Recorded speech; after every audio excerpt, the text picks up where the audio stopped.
Particularly अगर मैं बात करूं फिलिस्तीन के अंदर मस्जिद अक्सा, आप नाम सुनते हैं, मस्जिद अक्सा या इसी तरीके से बैतुल मक़दिस, दोनों एक ही नाम है, अलग अलग नहीं।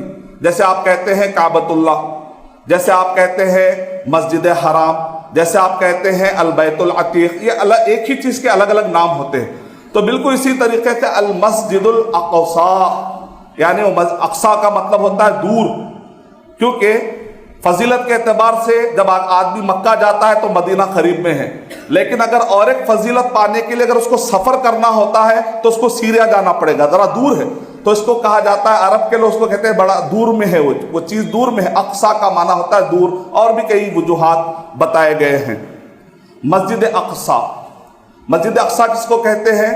जो मस्जिद है सिर्फ उसी को नहीं, बाद अहले इल्म ने कहा जो मस्जिद बनाई गई है सिर्फ उसी को नहीं कहेंगे, बल्कि अतराफ में आप जो फोटोस में दीवारें देखते हैं वो सारे दीवारों का अहाता मस्जिद अक्सा का एरिया है।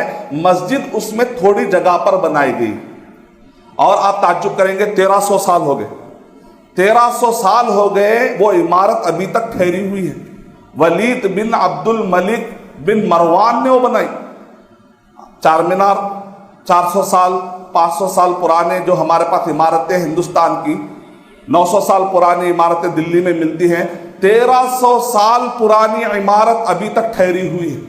और बाजू आपको मिलेगा कुब्बे सखरा, एक पीले रंग का गुंबद आपको अक्सर दिखाया जाता है। ये मस्जिद अक्सा नहीं है, ये कुब्बे सखरा है।